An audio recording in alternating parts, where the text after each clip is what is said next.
Hello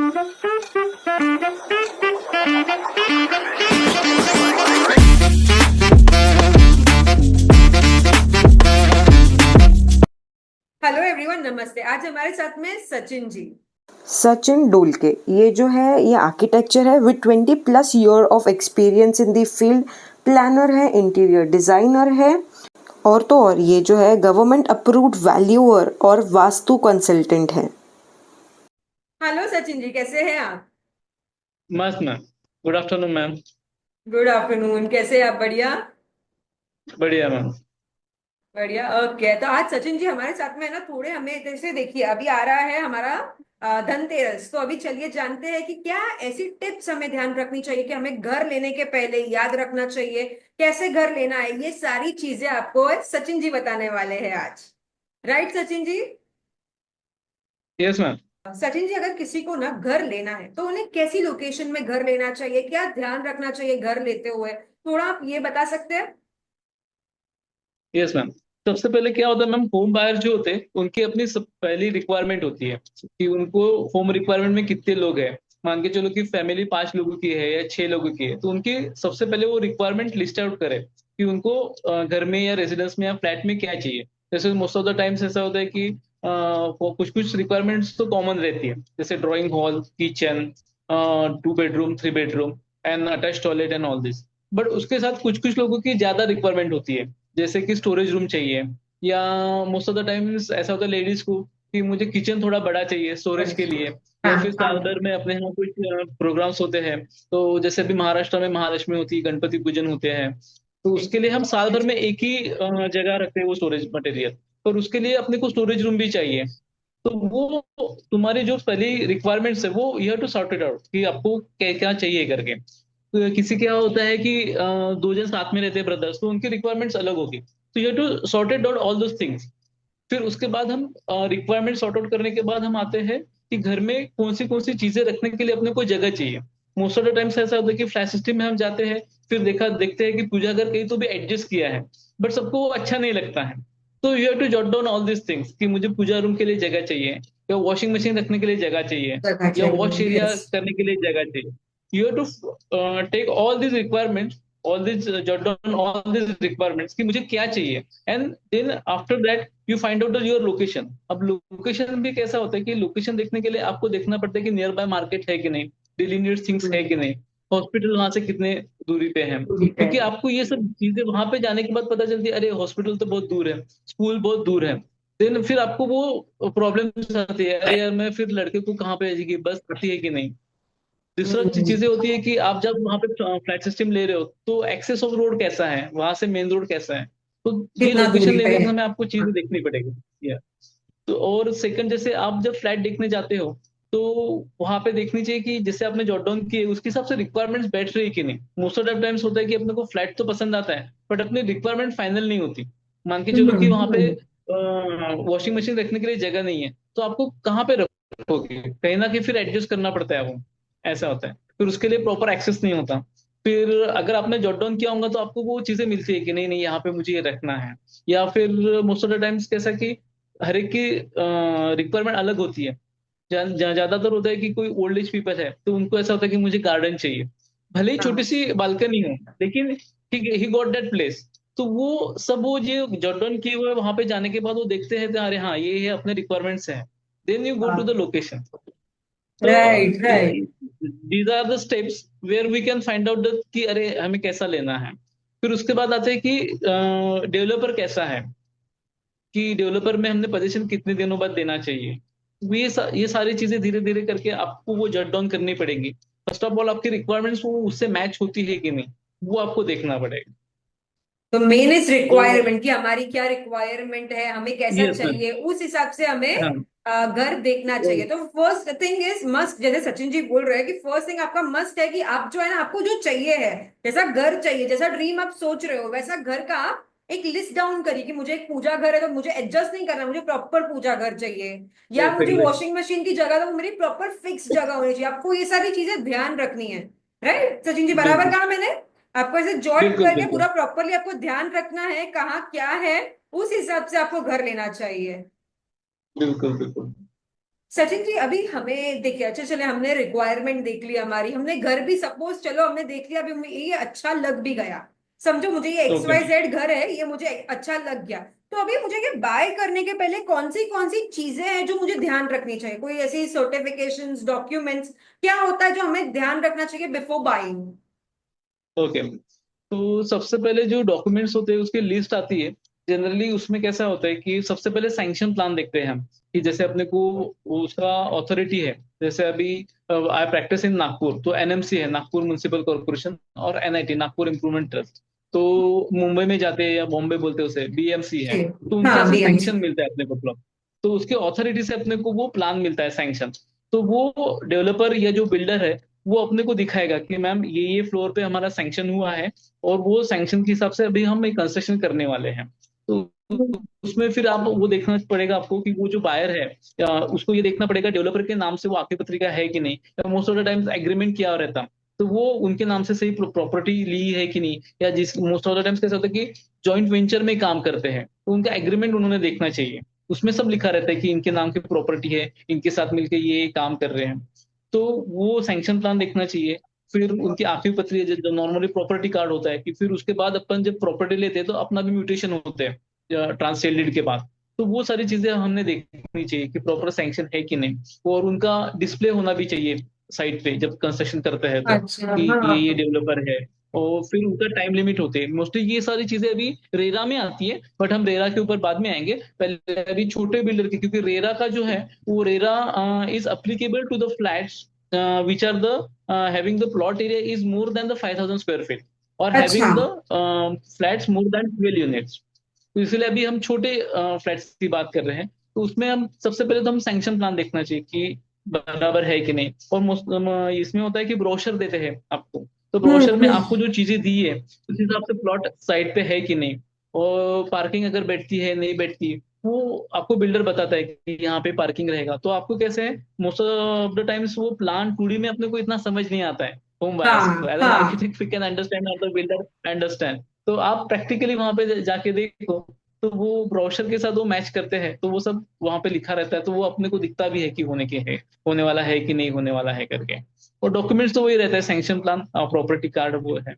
और उसके बाद फिर उनसे बायर को, होम बायर को पूछना भी पड़ता है कि ये पोजीशन कब दोगे आप, और उसके बाद फिर सेल डीड कब लगेगी। और मोस्ट ऑफ द टाइम्स ऐसा होता है कि सेल डीड और पोजीशन का वो टाइम देते हैं, उसके बीच में वो होना चाहिए। नहीं तो कभी कभी डिले हो जाता है प्रोजेक्ट। तो वो उनके साथ एग्रीमेंट में लिख लेना चाहिए कि अगर डिले होता है तो फिर हमें क्या, आपको क्या पेनल्टी लगेगी, या फिर हमें क्या होगा। या फिर वो सैंक्शन है, तो उसके साथ अगर बैंक से most of the times loan करते हैं, तो वो लोन प्रोसेस के लिए भी क्या लगता है, तो वो बिल्डर आपको बताते हैं। और टाइप भी होता है बिल्डर्स लोगों का बैंकों के साथ, तो आपका वहां पे जल्दी हो जाता है। तो और होम बायर की तरफ से आपको आईटी रिटर्न्स लगते हैं, मतलब जब आप लोन लेते हो तो लास्ट 3 इयर्स के। फिर बैंक की 6 महीने के स्टेटमेंट लगते हैं। अगर हाँ, उसमें ऐसा भी होता है कि जो प्राइवेट बैंक्स होती है, वो ज्यादा रेट ऑफ इंटरेस्ट लेती है, पर सबको लगता है कि मैं गवर्नमेंट के बैंक में जाऊं। तो अभी कैसा होता है कि गवर्नमेंट की जो बैंक है, जैसे एसबीआई वगैरह हो गए, तो उसमें बहुत लोगों का अकाउंट नहीं रहता है, तो वो आप वो अकाउंट निकाल लीजिए, तो वो आपको बहुत इजी हो जाता है कि उसमें रेट ऑफ अच्छा। इंटरेस्ट कम मिलता है। As compare to private bank में वो थोड़ा ज्यादा देते हैं। तो ओह, अच्छा। ये वो भी अपने डॉक्यूमेंट्स पे रेडी होने चाहिए, क्योंकि अगर आप होम बैंक का विलिंग करते हो कि अभी मुझे तो दिवाली में लेना है, तो आपको भी ये डॉक्यूमेंट्स रखने हैं। क्योंकि क्या है, ये बिल्डर की तरफ से तो आप डॉक्यूमेंट देख लेंगे, अपने भी डॉक्यूमेंट्स उसमें रेडी होने चाहिए कि हाँ। लास्ट 3 इयर्स का आईटी रिटर्न चाहिए। फिर आप कैश कितना देने वाले हो, जैसे 10% देना पड़ता है उनको, या 25% डाउन पेमेंट करता है, तो आपकी रेडी है कि नहीं। तो ये सारी चीजें बराबर है। अपने तरफ से भी देखना चाहिए। राइट, राइट, राइट, दीज तो आर हमें द सब थिंग्स। ये सारी चीजें ध्यान रखनी चाहिए। जी सॉरी, यस आप मैम। कुछ बोल रहे थे, बोलिए बोलिए आगे भी। हाँ नहीं, अभी कैसा होता है कि दोनों तरफ से जो डॉक्यूमेंटेशन है ना, ये भी आपको जॉट डाउन करना पड़ेगा कि मुझे क्या क्या रिक्वायरमेंट चाहिए, और आपकी तरफ से भी मतलब बिल्डर की तरफ से मुझे बेटा की क्या तरफ से क्या आ रहा देना है? हाँ, हाँ, पड़ेगा। क्या आ रहा है करके, राइट, हाँ। राइट। वाह, तो मतलब ये सारी चीजें देखिएगा, आप सभी ने सुना भी है, तो अभी सचिन जी ने जैसे कहा, आप सारी चीजें ध्यान रखिएगा, सारी चीजें घर लेने के पहले बिल्डर से आपको क्या पूछना है, कैसे उनके डॉक्यूमेंट्स होने चाहिए प्रॉपर या नहीं, आपको ये सारी चीजें ध्यान रखनी है। सचिन जी, इसके साथ में ना मैंने कई बार सुना है कि बहुत सारी बिल्डिंग्स ना आजकल बहुत लीगल हो गया है, अनलीगल हो गया है, तो वो कैसे पता चलता है आप हमें, अगर इन जनरल किसी को कैसे पता चले इसके ऊपर? उसमें सैंक्शन प्लान जो मैंने अभी बताया ना, अथॉरिटी की तरफ से रहता है। मान के चलो कि 2000 स्क्वायर फीट का प्लॉट रहता है, तो उसमें ना एक डीसीआर नाम की एक किताब आती है, जैसे आर्किटेक्ट के लोगों के, it is called development control rules. उसमें सब लिखा हुआ है कि मुंबई के लिए कौन सा रहेगा, पूना के लिए कैसा रहेगा, हिली रीजन्स के लिए कैसा रहेगा, या फिर नॉर्मल स्लोप रीजन के लिए कैसा रहेगा। तो उसमें वो जो सैंक्शन होता है, तो उसमें सब रूल्स दे रहते हैं कि सामने से 10 फीट छोड़ना है, पीछे से 5 फीट छोड़ना है, या जो भी एज पर हाँ डीसीआर। हाँ। और होता क्या है कि सैंक्शन के हिसाब से तो आपको वो प्लान बना देते हैं और वो बन भी जाता है कि सैंक्शन आपको अथॉरिटी से मिल जाता है। पर एक्चुअल में साइट में बनाते समय जो आपने 10 फुट का मार्जिन छोड़ा है, उसमें भी आप लोग बना लेते हैं। तो वो जो ज्यादा मान के चलो 10 फीट की मार्जिन बनाना है, लेकिन मैंने 5 फीट की मार्जिन छोड़ी और 5 फीट पे कंस्ट्रक्शन कर लिया, तो 5 फीट का जो कंस्ट्रक्शन हो गया, that is illegal construction. It's illegal, okay, ऐसा भी होता है, बाप रे। नहीं नहीं, ध्यान रखना चाहिए ये सारी चीजें। सचिन जी, जैसे आपने रेरा के बारे में कहा, मुझे खुद को भी कंफ्यूजन है कि रेरा होता क्या है एग्जैक्टली exactly, और क्यों इम्पोर्टेंट है ये? मैम, रेरा इज बेसिकली, इसका फुल फॉर्म पहले बता देता हूँ। Is real estate regulatory authority, that is come in existence in 2016। अब होता क्या था, ये आया क्यों, ये भी बताता हूँ मैं।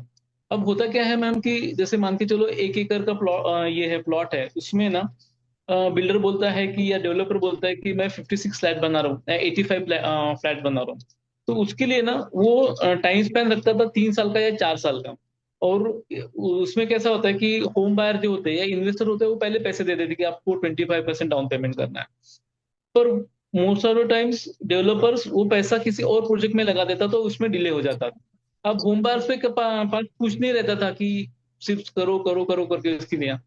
तो ये जो रेरा एक्ट आया, तो इसकी वजह से अभी क्या हुआ ना कि इनको अथॉरिटी में, मतलब ये जो रेरा अथॉरिटी में, उनको एक नंबर मिलता है कि रेरा नंबर। तो उसमें पहले ही उनसे सब लिखा रहता है कि आपको उसमें इंफॉर्मेशन देना पड़ता है। मान के चलो कि मैं 1 एकड़ की टाउनशिप बना रहा हूँ या 2 एकड़ की टाउनशिप, तो आप एक कितने दिनों में कंप्लीट करोगे। उसमें क्वालिटी चेक में आपको ये रखने वाला है। फिर तीसरा होता है कि उनकी गाइडलाइंस दी रहती है कि आपको इस हिसाब से गाइडलाइंस करना पड़ेगा, इतने इतने डेट को ये देना पड़ेगा। और उनका जो 30, उसके दो अकाउंट होते हैं। मान के चलो कि होम बायर ने या कस्टमर ने 1 लाख का पेमेंट किया, तो 70% जो अमाउंट है वो एक अकाउंट में जाता है, और 30% अमाउंट एक अमाउंट में आता है। तो ये जो अमाउंट जब मिलता है आपको, तो ये आर्किटेक्ट देखता है कि अरे ग्राउंड फ्लोर पे कंस्ट्रक्शन हुआ, तो वो जो 30% अमाउंट फिर उनके बिल्डर के खाते में जाता है। अच्छा। तो these are the checks regulatory act, मतलब जो रेरा में है, वो रेगुलेटरी एक्ट के अंदर वो सारे चेक्स दिए हैं। फिर उसका ऑक्यूपेशन सर्टिफिकेट भी मिलता है कि जैसे मान के चलो बिल्डर ने बोला आज 2024 है, मैं 27 में आपको पोजीशन दूंगा, तो उसको 2027 में उसके पहले ऑक्यूपेशन सर्टिफिकेट लेना जरूरी होता है। व्हाट इज, आप बोलोगे कि ऑक्यूपेशन सर्टिफिकेट क्या होता है। हाँ तो इन दिस हाँ। ऑक्यूपेंसी सर्टिफिकेट में you can occupy that place, मतलब आपने फ्लैट परचेज कर लिया, ये आपको 27 में मिलना है।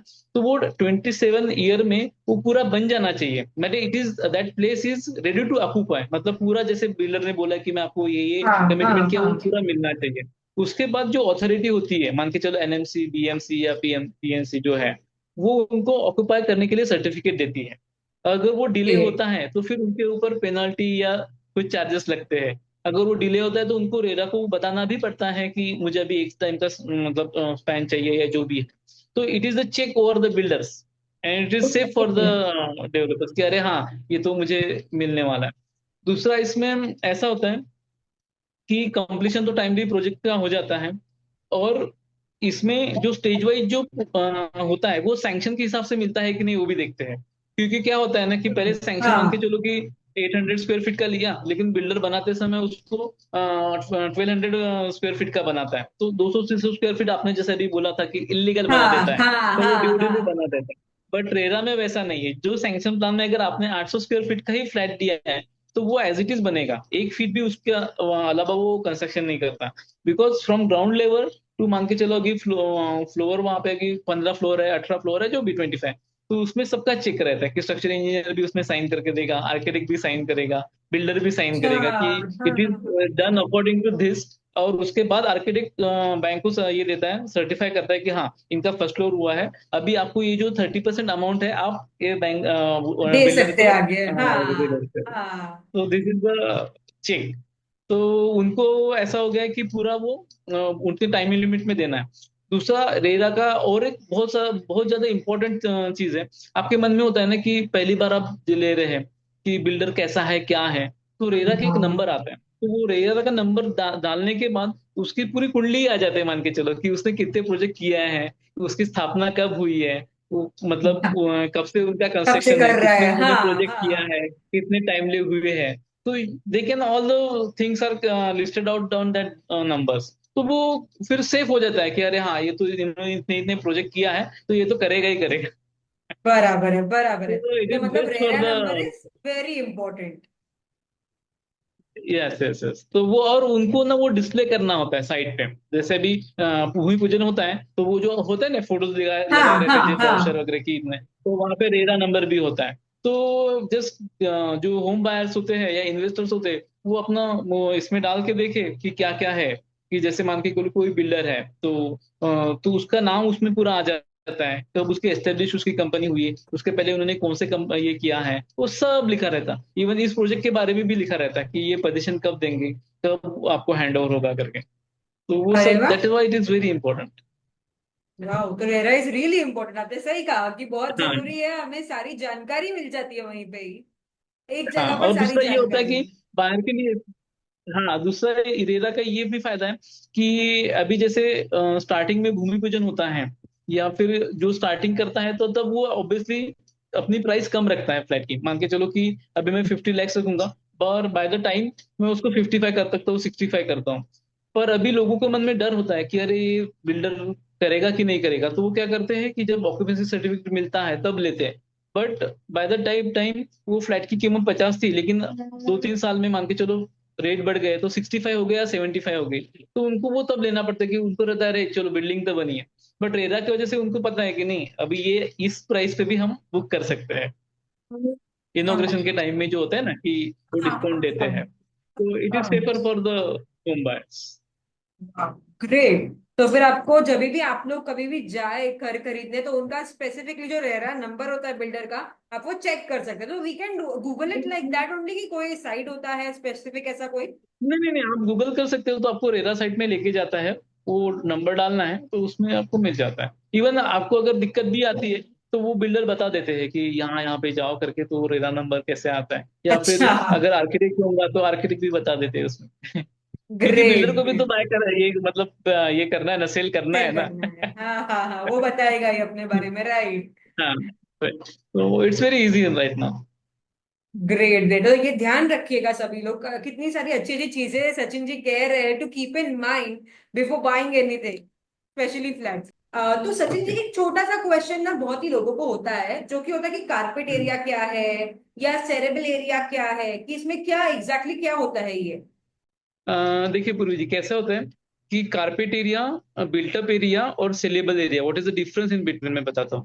कारपेट एरिया मतलब होता है कि जहाँ पे कारपेट बिछाया जाता है, तो मोटा मोटी आप समझिए कि वहां पे टाइल्स का एरिया होता है। जैसे अच्छा। ड्राइंग हॉल्स की होगी, किचन की होगी, बेडरूम की होगी, और टाइल्स की एरिया, जिसमें आपका वॉल का एरिया नहीं आएगा। जो आपको एक्चुअली जहाँ पे आप कारपेट बिछा सकते हो, जो जो टाइल्स का एरिया है, वो आपका कारपेट एरिया है।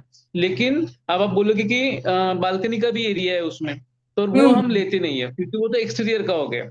इसलिए वो अपना कारपेट एरिया भी नहीं आएगा। अभी बिल्टअप एरिया पे आते हैं, तो built up area which includes the wall, four great. Four walls of the room, तो वो अपना बिल्टअप एरिया होता है। कारपेट एरिया और वॉल के अंदर उसका वॉल का एरिया लिया तो वो बिल्टअप एरिया हो गया। अभी सुपर बिल्टअप एरिया होता है, तो सुपर बिल्टअप एरिया में हम बालकनी भी लेते हैं, कारपेट एरिया और बिल्टअप एरिया ये सब मिला के जो आता है। मतलब ड्राइंग हॉल का मान के चलो कि ड्राइंग हॉल बताते हैं, तो ड्राइंग हॉल का एरिया रहेगा जैसे 10 बाय 18 का हो गया या 12 बाय 18 का हो गया। उसके बाद जो वॉल आएगी 6-6 इंची की, वो भी उसमें इंक्लूड हो गया। उसके बाद फिर बालकनी का एरिया भी इंक्लूड हो गया। फिर पैसेज जो होता है वो भी आता है, और स्टेयरकेस का एरिया और जो अपने लिफ्ट का एरिया, वो सब अपना अच्छा, आता है। तो वो पूरा अपना मिला होता है। के। हाँ वो सुपर बिल्टअप एरिया। अब इसमें होता क्या है कि जो सुपर बिल्टअप एरिया होता है वो कैलकुलेट कैसे करता है ये भी बताता हूँ। क्योंकि अभी मान के चलो कि एक फ्लैट सिस्टम में 12 फ्लैट है, तो स्टेयरकेस का एरिया और कॉमन पैसेज का एरिया वो तो सबके लिए मिल रहा है। मान के चलो कि एक फ्लोर पे हाँ 3 फ्लैट है या 4 प्लेयर है, फ्लैट है, तो वो 3 फ्लैट के अंदर वो डिवाइड होता है। और वो हम क्या करते हैं कि जैसे एज एन आर्किटेक्ट कि 12 फ्लोर की बिल्डिंग है, तो ground floor to 12th floor कर हम वो लॉबी का एरिया, पैसेज का एरिया, स्टेयरकेस का एरिया और लिफ्ट का एरिया कैलकुलेट करते, और दैट इज डिवाइडेड इनटू 12। तो वो हर एक फ्लैट ओके। को एक एक चला जाता है। हाँ तो वो हाँ अपना हाँ फिर उसमें ऐड होता है। अब इसमें अब सबसे उसके बाद बोलता है कि बिल्टअप में आपको 1500 स्क्वायर फीट का या 1600 स्क्वायर फीट का फ्लैट दूंगा। तो ये तो सब एरिया आता है जैसे मैंने आपको बताया। उसके सिवा अपना पार्किंग का एरिया होता है, जैसे एक कार पार्किंग के लिए 200 स्क्वायर फीट हाँ देते हैं या 180 स्क्वायर फीट देते हैं। तो वो भी उसमें इंक्लूड करते हैं। तो मान के मोटा मोटी मान के चलो कि 800 अपना 1000 स्क्वायर फीट का 2 BHK फ्लैट आता है, जैसे सेलेबल एरिया हाँ वो बोलते हैं। तो हाँ वो फिर आप जनरली होता है कि यार 1000 स्क्वायर फीट में हमारा जो फ्लैट का एरिया है वो तो बहुत कम है, कि 10 बाय 12 की या हम्म, 12 बाय 12 की एक दो हाँ बेडरूम हो गए, हाँ किचन अपना 8 बाय 10 का हो गया, और 2 टॉयलेट हो गए, कॉमन और अटैच वाला, और अपना ड्राइंग हॉल। तो बहुत से क्लाइंट पूछते हैं या फिर होम बायर्स बोलते हैं, अरे हमें तो सिर्फ कारपेट एरिया तो 600 का ही मिल रहा है, क्योंकि उनका होता है ना कि 10 बाय 18 हाँ। का या 10 बाय 12 का मिल रहा है, लेकिन हमें बताते समय तो 1000 स्क्वायर फीट हजार। का हाँ दे रहे हैं करके। हाँ तो उसका बायफर्केशन ऐसे होता है कि 200 स्क्वायर फीट का तो आपका पार्किंग चला गया, मतलब आपके पास रह गया 800 स्क्वायर फीट जो कि फ्लोर पे है। अब मान के चलो उसमें से 150 स्क्वायर फीट या 175 स्क्वायर फीट एरिया जो है वो अपना स्टेयरकेस में चला गया या लिफ्ट में चला गया, पैसेज में चला गया। अब आपके पास आता है जो बालकनी वगैरह मिला के आता है, वो 750 या 725 एरिया आता है, और उसमें से भी हम वॉल निकाल दे तो 550 और 600 स्क्वायर फीट जो एक्चुअल कारपेट एरिया आता है वो आता ये तो ये इसलिए वो है। डिफरेंस इतना बड़ा दिखता है हमें। हाँ, तो वो बहुत से होम बायर्स को प्रॉब्लम होता है कि अरे हमें तो 1000 स्क्वायर फीट का सेलेबल एरिया मिलना चाहिए, और ऑब्वियसली हाँ उनको ये सब डिवीजन पता नहीं रहता ना। बिल्डर बताता है, बट उसको ऐसे बायफरगेट करके वो नहीं बताते हैं। नहीं बताता है। हाँ हाँ हाँ, राइट राइट, हाँ आपने ये बहुत अच्छा एक टॉपिक बहुत अच्छा कवर कर लिया सचिन जी। बहुत लोगों को हाँ डाउट्स होते हैं उस चीज के ऊपर। हाँ। तो इसीलिए मैंने वो आपको बताया कि कारपेट एरिया उनको बोलता है, अरे हमें तो इतना ही एरिया मिल रहा है, लेकिन बताते समय तो हमें बिल्डर ने हाँ 1000 स्क्वायर फीट एरिया बताया था। तो it is happen with all the मतलब 3 BHK 4 BHK के साथ होता है कि बताते समय तो बिल्डर ने हमको इतना बताया है, और वो फिर उनको मन में होता है कि अरे हमें तो इतना मिला ही नहीं करके। पर उनको आप ऐसा डाइवर्जन करके बता दिया तो उनको हाँ इतना 1000 स्क्वायर फीट ऐसे ऐसे उनको हाँ हाँ कैलकुलेट किया है। हाँ, जैसे बराबर मान के है। चलो कि 600 स्क्वायर फीट का उनका बिल्टअप एरिया आया which is include carpet area, 200 square feet का उनका लिफ्ट और लॉबी हो गया, पैसेज एरिया आ गया, और 200 स्क्वायर फीट का पार्किंग हो गया। तो ये 600 800 एंड 200 का पार्किंग, जैसे 1000 स्क्वायर फीट उसका पर ऐसा वो हो सेलिब्रेट गया। एरिया का। हाँ बराबर है। हाँ, तो उसी हिसाब से उनकी कॉस्ट भी निकलती है कि वो सेलिब्रेट एरिया 1000 है, मान के चलो 5000 स्क्वायर फीट का उनका रेट है, तो इंटू 50 इंटू 1000 स्क्वायर इंटू 5000 कर दिया तो 50 lakhs का उनका फ्लैट होता है। 50 लाख का और उनके फ्लैट है, फिर वो बराबर बोलते है। हैं कि हाँ स्टैम्प ड्यूटी वो हर एक स्टेट के हिसाब से अलग होती है, तो उसमें वो इंक्लूड करते हैं, तो वह ऐसे उनकी वो टोटल फ्लैट की प्राइस आती है। उनको लोगों को ग्रेट। ये भी क्वेश्चन होता है, अरे आपको हमें तो 50 lakhs का बोला, फिर स्टैम्प ड्यूटी वगैरह का कैसे?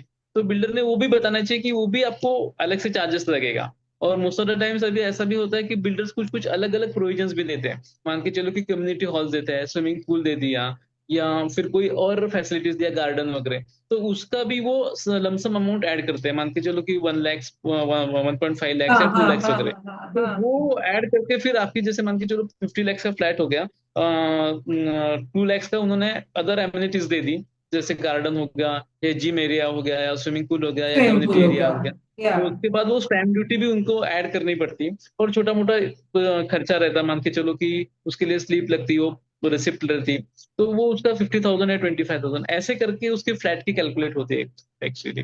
तो वो इसलिए वो बोलते हैं कि अरे हमें हाँ बताते समय तो 50 लाख का बताया, लेकिन वो जब हमने स्टैम्प ड्यूटी भरी या फिर एमिनिटीज वगैरह दी, तब तो हमको 58 lakhs का वो 60 lakhs का हाँ पड़ गया करके। हाँ हाँ। तो ये जो फिगर आती है ये ऐसे कैलकुलेट होते हैं आपके। बहुत बढ़िया सचिन जी, आपने बहुत अच्छा एक्सप्लेन किया ये सब चीजें, एकदम पॉइंट टू पॉइंट आपने बताई। थैंक यू सो मच ये सारी चीजें शेयर करने के लिए। Thank you. होम बायर जो होते हैं ना उनको वो कुछ आइडिया नहीं रहती है, और बिल्डर फिर उसी का फायदा उठा लेते हैं कि उसको तो ये तो पता ही नहीं है। वो जनरली होम बायर क्या करते हैं कि ये मुझे क्या दे रहा है वो मुझे क्या दे रहा है करके ऐसे कंपैरिजन करते हैं। पर एक्चुअल में अपने को क्या मिल रहा है और अपने को कितनी कॉस्ट जाएगी, तो उनको आखिर तक वो कॉस्ट समझ में नहीं आती। फिर वो कैसा होता है कि जब आपने फाइनल कर लिया, तो फिर बिल्डर बताता नहीं, अभी आपको तो ये भी पैसा देना पड़ेगा, वो भी पैसा देना पड़ेगा। हाँ तो वो हाँ एक एक रिवील करते जाता है। तो उसने वो पहले ही सब बता देना चाहिए ना, ताकि आपको अगर 50 लाख का फ्लैट अभी बताते हैं वो, क्योंकि वो एड में ऐसे आते हैं कि अरे 50 लाख का है करके, हाँ पर वो हाँ जब हाँ। जाते हो तो फिर वो 50 लाख का 60 लाख का होते हैं। फिर वो सब जन मेरे पास आते हैं और बोलते हैं, अरे सर ये 60 लाख का कैसे हो गया करके। तो हाँ उनको उसमें फिर फिर वो वो बाइफरकेशन पूरा बताना चाहिए। हाँ हाँ वो सब उनको हाँ। पता नहीं रहता, ऐसा। नहीं, सही बात है। एक्चुअली अच्छा हुआ कि आपने बहुत सारे डाउट्स लोगों के क्लियर किए। तो सचिन जी, एक सोसाइटी कैसे बनती है, कैसे हम लोग सोसाइटी फॉर्म होती है? सोसाइटी में कैसा होता है कि 5 फ्लैट अगर होंगे तो वहां पे सोसाइटी बनती है। अब वो सोसाइटी इंपॉर्टेंट क्यों है? क्योंकि आपका आगे मेंटेनेंस होता है, तो मेंटेनेंस होता है तो वो 5 फ्लैट में डिवाइड होता है, मतलब 5 फ्लैट मिनिमम, 5 फ्लैट होने चाहिए वो सोसाइटी बनने के लिए। तो उसके बाद जैसे कॉमन अपनी चीजें होती है कि अपना वाटर टैंक हो गया, उसके लिए अपना हम्म। इलेक्ट्रिसिटी बिल आता है, या फिर अपन पार्किंग में लाइट्स लगाते हैं, या फिर टेरेस में लाइट्स लगाते हैं, या कम्युनिटी हॉल दिया तो उसके लिए लाइट्स लगाते हैं। तो उसका पूरा खर्चा फिर वहां पे बनता है, और वो सोसाइटी बनती है एक फ्लैट की। तब उसमें जाके वो डिवाइड होता है। पर अगर 4 फ्लैट होंगे तो वहां पे सोसाइटी नहीं बनती। अगर मान के चलो कि लिफ्ट अभी खराब हो गई, तो वो बोलता है, अरे मुझे तो फर्स्ट फ्लोर पे ही जाना है, तो मैं क्यों उसका पैसा दूं। तो सोसाइटी में फिर वो नॉर्म्स एंड होते हैं कि नहीं नहीं, आपको सबको देना पड़ेगा। आपको अगर सोसाइटी बनती है तो फिर उसमें बोलता है कि जैसे आप पूना में रहते हो, मैं नागपुर में रहता हूँ, आपने बोला कि अभी जैसे कोई यहाँ पे है नहीं, ओल्ड लेडी है, उसके सब लड़के वहां पे रहते हैं, तो बोलेंगे कि अरे मैं तो 1 साल से वहां पे फ्लैट में रहती ही नहीं हूँ, मैं तो, मेरा तो खाली है, मैं क्यों मेंटेनेंस दूँ। तो फिर वो सोसाइटी अगर बनी रहती तो उनको देना मैंडेटरी रहता है। क्योंकि बाकी 4 लोग तो उसको यूज कर रहे हैं ना, लिफ्ट को, भले ही आप हाँ यूज ना हाँ करो, वो तो हाँ। आपका पर्सनल प्रॉब्लम है। तो इस वजह से भी आपने देखा होगा कि most of the time flat system में लिफ्ट बंद रहती है। तो this is the major thing. तो इसलिए फिर लोगों ने ऐसा भी सोचना चाहिए कि फिर मिनिमम 5 फ्लैट होने ही चाहिए, वहां पे लेना चाहिए, तो वहां पे सोसाइटी बनती है फिर। पूरी सोसाइटी बनती है, राइट राइट राइट, हाँ। बराबर है। सचिन जी, सबसे पहले तो बहुत ज्यादा थैंक यू कि आपने हमें यहाँ पे टाइम दिया और आपने ये सारी डिस्कशन की ये चीजें, क्योंकि बहुत इंपॉर्टेंट है। आजकल अभी धनतेरस आ रहा है तो स्पेशली सब लोग बाय करने ही वाले हैं, और वैसे भी जनरली भी सभी के लिए इंपॉर्टेंट है। कभी ना कोई घर बाय करता है, तो ये सारी चीजें वो ध्यान रखे बाय करने के पहले, अच्छे से याद रखे। Thank you so much Sachin ji, आपने यहाँ पे ये सारी चीजें शेयर की उसके लिए। और थैंक यू, आपने मुझे इतना अच्छा प्लेटफॉर्म दिया, इससे आपका भी थैंक यू। और मैं शेयर कर पाया बहुत सारे लोगों से। नहीं, सच्ची में बहुत थैंक यू सचिन जी। और साथ में आप किसी को भी कोई भी प्रकार का क्वेश्चन हो, आप यहाँ पे नीचे हमें जो है कमेंट्स में डाल सकते हैं। हम नेक्स्ट एक और सेशन ले लेंगे सचिन जी के साथ में, जहाँ पे वो सारे आपके क्वेश्चंस के बारे में आइडिया देंगे।